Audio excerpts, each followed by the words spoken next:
Bago magsimula ang paghahanap buhay, bago harapin ang totoong buhay sa lansangan, nagpapalit muna kami ng anyo. Kailangang maging presentable. Pagkatapos magbihis, sinimulan namin ang aming paglalakbay. Kailangang hanapin ang ibang hustler sa paligid. Bawat isa sa amin may kailangan. Naglalakad si Antonio, si Nanay Marina, isang matandang babae ang nagbebenta. Matatagpuan na ni Antonio ang pwesto niya sa gilid ng kalsada. Maingay ang trapiko.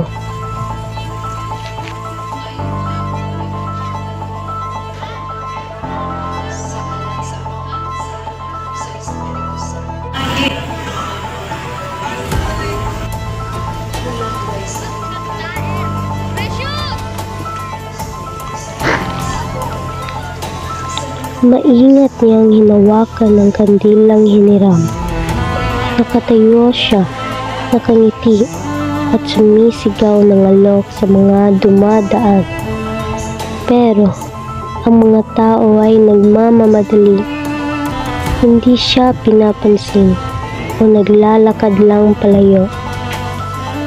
Lumipas ang oras, kunti lang ang dumadaan. Walang humihinto. Kita ang pagod at pagkadismaya sa mukha ni Antonio. Ngunit walang lumalapit, walang bumibili. Sa loob ng ilang oras, ang kahirapan ay parang matigas na pader.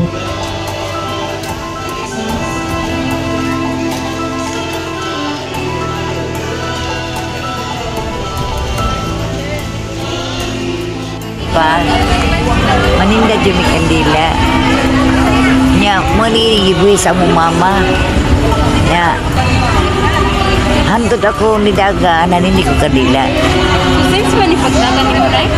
Bata pa muna among nakuhan sa among girikanan nasunod na Ano kaya anak mo lang?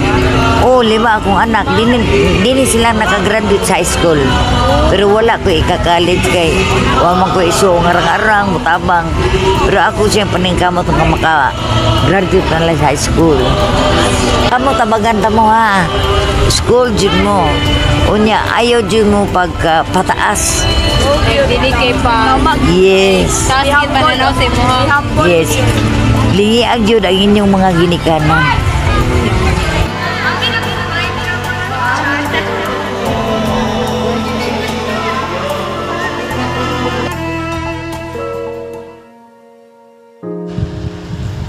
Hindi ito ang kanilang mundo. Si Nabel at Lian, dalawang babaeng mula sa buhay na protektado mula sa tunay na kahirapan, ay piniling tumawid sa isang malalim na paghati ngayon. Ang kanilang pagtutunguhan, isang maliit, determinadong grupo ng mga batang hindi naglalaro, kundi nagtatrabaho. Ang kanilang hanap buhay, simple ngunit mahalaga. Nagbebenta ng eco bags para kumita ng maliit na pundo na kailangan para mabuhay. Dito, sa hamak na istasyon na ito, tunay na nagsimula ang aral. Hindi lang nagmasid si Nabel at Lian, naghanap sila ng tunay na koneksyon. Nakinig sila sa tahimik na katotohanan ng mga buhay na sinusukat sa sistema.